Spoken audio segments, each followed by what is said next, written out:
Assalamualaikum dan salam sejahtera. Video kali ini saya akan berkongsi cara mudah untuk menganalisis data bagi kerja khusus pengajian am semester yang kedua.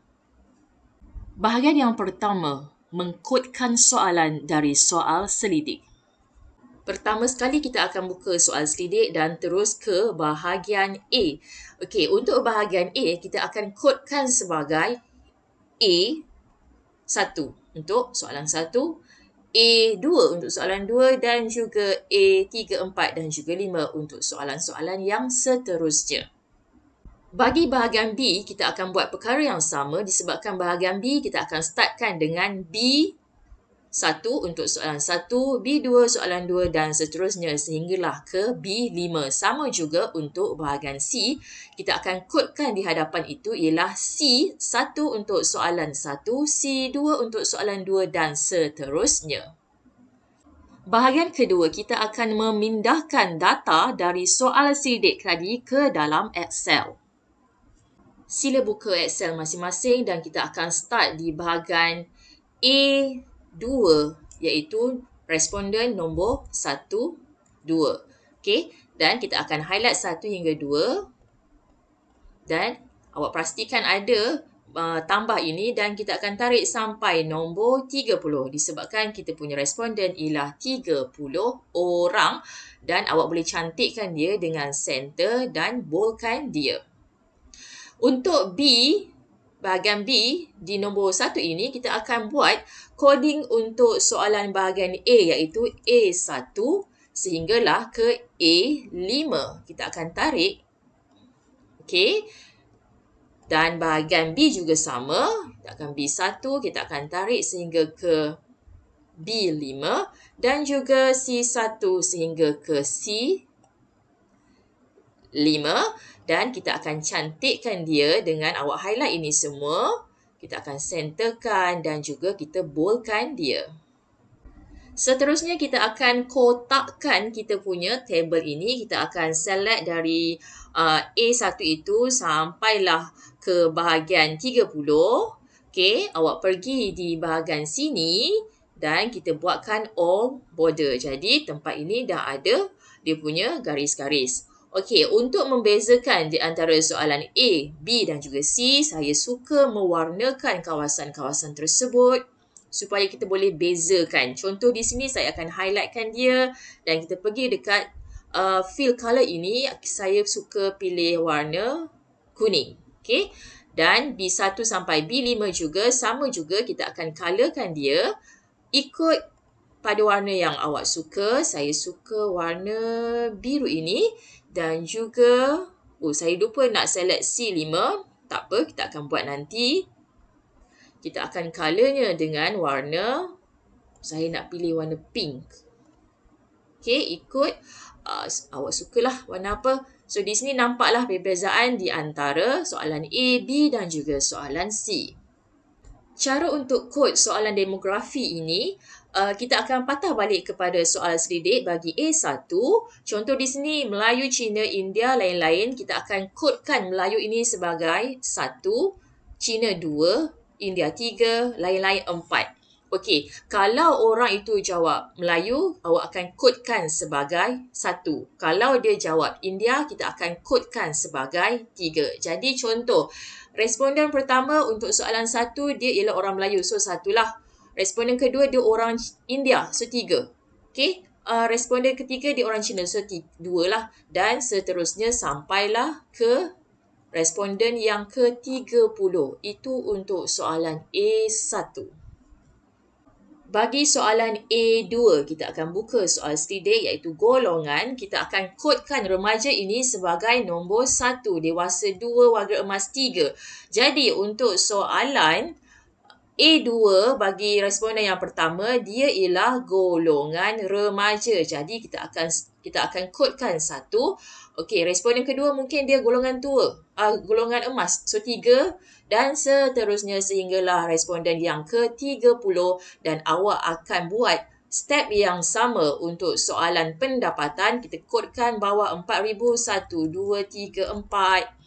tempoh operasi perniagaan pun sama juga, kita akan kodkan semuanya sekali. Sampailah ke soalan yang kelima, iaitu tahap pendidikan. Untuk soalan bahagian B dan juga bahagian C, kita menggunakan skala Likert 4, 3, 2, 1. Jadi, kita akan kodkan jawapan-jawapan ini berdasarkan kepada nombor-nombor yang mereka akan jawab. Contohnya, untuk responden yang pertama, soalan yang pertama untuk B1, dia jawab sangat setuju. Sangat setuju ialah 4. Nombor 2 disebut setuju. Setuju bermaksud 3. Okey, samalah sampai ke C5 kita akan buat benda yang sama. Ini adalah contoh data mentah yang telah pun dikodkan di dalam Excel. Kita masuk kepada bahagian yang ketiga, cara untuk mengira data berdasarkan kepada data mentah tadi. Kita akan buka sheet yang baru, contoh di sini. Okey, kita akan letak dah sini data bahagian A. Okey. Dan awak akan buat A1 untuk soalan 1 ialah bangsa. Bangsa. Okey, kita akan buat 1, 2, 3, 4. Okey, awak kena ingat 1 ini mewakili siapa, 3 tadi mewakili siapa. Patah balik kepada sheet yang pertama, kita akan select dari untuk soalan A1, kita akan start daripada responden yang pertama. Awak jangan select A1. Kita akan start daripada kolom yang kedua ini sampailah responden yang ke-30. Itu yang pertama. Kita highlight dahulu apa yang kita nak cari. Lepas itu, kita akan pergi ke find. Okay, kita akan tekan 1, berapa orang yang jawab 1. Awak nampak sini ada 12. Jadi data di sini awak tekan 12. Okey. Kita patah balik ke sheet yang pertama tadi. Kita akan select semula. Dan kita akan cari pula siapa yang menjawab 2. Berapa ramai orang yang jawab 2? 12 juga. Jadi awak tekan sini 12. Patah balik ke sheet yang pertama. Kita cari pula yang menjawab 3. Kita perlu select setiap kali kita nak cari jawapan dia. 3 dan find all ada 5. Terus klik di sini 5. Patah balik ke sheet 1, kita akan cari pula siapa yang menjawab 4. Ada berapa orang jawab 4. Okey, kita akan find all, hanya ada 1 sahaja. Macam mana awak nak tahu bahawa data ini cukup 30? Kalau kita nak recheck semula, awak perlu highlight ini semua dan lebihkan 1 kolom. Awak pergi dekat AutoSum, automatik dia akan keluar 30 orang responden. Itu cara untuk mengenal pasti sama data awak itu cukup 30 atau lebih 30 orang. Untuk bahagian B1 hinggalah C5 menggunakan step yang sama. Jadi kita akan buka satu sheet yang baru untuk bahagian B pula. Di mana data ini saya akan namakan sebagai data bahagian B. Okey. Dan awak buatlah juga untuk data bahagian C. Kita asing-asingkan. Itu lagi senang untuk awak cari. Data bahagian B, kita akan startkan dengan B1. Nanti tajuk tu nanti awak kenal pasti berdasarkan kepada soal selidik. Macam yang saya cakap, untuk data B hingga bahagian C, kita menggunakan skala Likert 1, 2, 3, 4. Awak kena susun 1, 2, 3, 4. Awak jangan susun 4, 3, 2, 1 sebab ada sebab dia. Jadi, untuk yang nombor 1 ini, berapa orang yang menjawab sangat tidak setuju untuk data B1. Caranya sama seperti bahagian A, di mana kita akan select semua sekali untuk bahagian B1. Pergi ke find dan juga awak carilah yang jawab 1 berapa orang. Maksudnya, tiada orang yang menjawab 1. Jadi, data di sini akan jadi kosong. Okey. Untuk B1 yang menjawab soalan, yang menjawab 2. Ada tak yang jawab 2? Kita akan tengok. Kita akan find all. Bermaksud tiada orang menjawab 2. Bahagian data B ini kita akan jawab kosong. Okey, untuk 3 pula. Ada tak yang menjawab 3? Saya cuba untuk tanpa highlight. Boleh tak? So, ada 10 orang yang menjawab 3. So, tekan sini 10. Dan kita akan kira juga yang ni tak boleh sebab dia dah hilang kan. So, kita akan highlight semula. Yang jawab 4 ialah 20 orang. Bermaksud dia tally lah. Totalnya ialah 30. Okey, step ini awak boleh guna, awak akan guna untuk menjawab ataupun mencari data B1 sehinggalah ke C5 menggunakan kaedah yang sama. Bahagian yang keempat, cara menghasilkan carta dari Excel.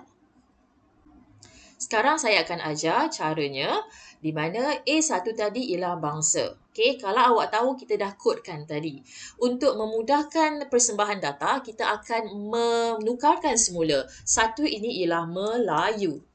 2 ialah Cina, India dan juga lain. Itu yang pertama. Yang seterusnya, kita akan select apa yang kita nak buat. Okey, itu yang pertama. Awak pergi kepada Insert.